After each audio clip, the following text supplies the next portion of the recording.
I don't know where this comes from. I was in a meeting, a closed-door meeting of the Congress Working Committee leaders yesterday, and I make it very clear, sometimes explicitly, sometimes implicitly, that I'm expressing my personal views as an Indian, as a proud citizen, and certainly don't forget that my own party had declared complete solidarity with the government and the armed forces at the beginning of this conflict, and in that spirit I also express that support. All I can say is I don't honestly see the need for much of this controversy, but on one issue, we are all Indians. And at this time, at the time of conflict, I spoke as an Indian, and I never pretended to speak for anyone else. I'm not a spokesman of the party. I'm not a spokesman of the government. I don't know where this comes from. I was in a meeting, a closed-door meeting of the Congress Working Committee leaders yesterday. I was there till 6:35 for a meeting that began at 4:30. And I must say that in that time, there was certainly no reference to any of this and no reference to me.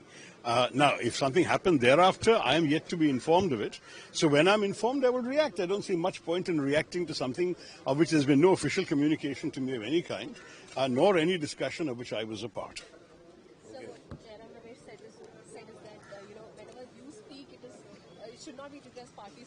But he's correct. He's absolutely correct. I made it very clear. I'm not a spokesman of the party. I'm not a spokesman of the government either, I might add.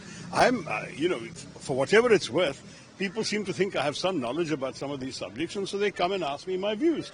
And I make it very clear, sometimes explicitly, sometimes implicitly, that I'm expressing my personal views as an Indian, as a proud citizen, and certainly don't forget that my own party had declared complete solidarity with the government and the armed forces at the beginning of this conflict, and in that spirit I also express that support.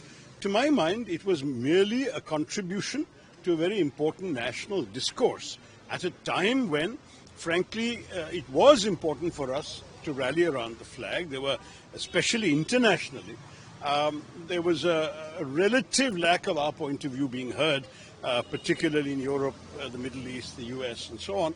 And when stations from those countries approached me, I felt it was almost my duty to try and give a point of view that I believe accurately reflects my understanding anyway of what India believes, stands for, and would have done. Now, I'm not any way official. I mean, I am a chairman of a standing committee, but we have not yet been briefed. Our briefing is coming on Monday. So I have no access to any special classified information or anything.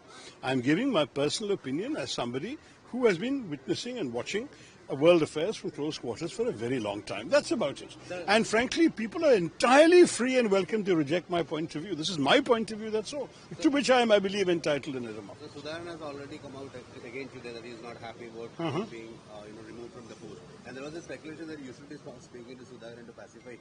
Is there anything happening like that? No, I actually have not spoken to recently. I did speak to him the day that he was withdrawn and that he moved, and at that time we had a very amicable conversation.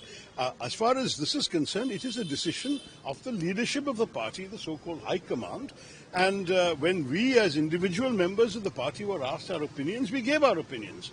But now that the decision has been taken, I see no point in redoubling down on any of this from my point of view. I have given my view. Now the party has taken a decision. We must move on. It's as simple as that. So you said you were in that meeting yesterday. Nothing of this sort was discussed. But today, news reports are coming out. On the basis of what? So that's what. You all went to journalism school. Aren't you supposed to have some basic evidence, facts and figures, who, what, where, why, when, etc.? Tell me who, what, where, why, when, then I'll be. I have not received any communication to this effect. All I'm seeing is media reports. And frankly, if I want to base all my life and all my statements and all my reactions on media reports, I would really not be able to do very much else. Do you think you're being targeted in some way?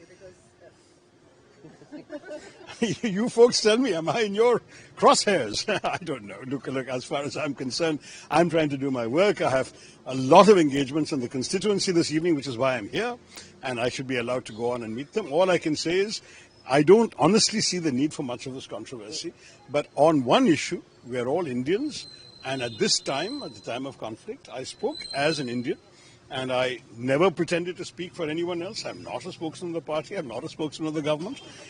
Whatever you agree or disagree with what I said, blame it on me individually, and that's fine. Sir, Thank you. Last question on this ongoing escalation in the borders. Today also there is fighting going on between the terrorists and the Indian army.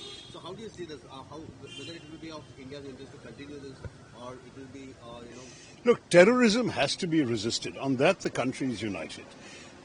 Even on Pahalgam, The government has apparently identified at least 3, possibly 4 of the 5 perpetrators, and they have vowed they will go after these people whenever, wherever they will get them, and I am 100% supporting the government on such a decision.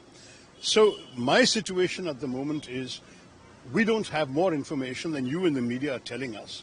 If there are terrorist attacks on our country in any shape or form, we should support the government to deal with it. Terrorism is an inhumane, cruel, absolutely outrageous way of trying to settle any political differences, and we should certainly strongly resist it. Beyond that, the matter is in the hands of the government. I would wait to hear from the authorities if they succeed in eliminating some terrorists. We'll hear about that. If they have any other actions to tell us, we'll wait and see. To my mind, at this point, the main international engagement which involved striking Pakistan and Pakistan attempting to strike us, all of that is certainly, as far as I know, is over or is on pause mode, and therefore I don't want to stir up any further anxiety. Terrorism is a different matter. You go after the terrorists, we're all with the government. If you like this video, then like, share and subscribe to Mirror Now.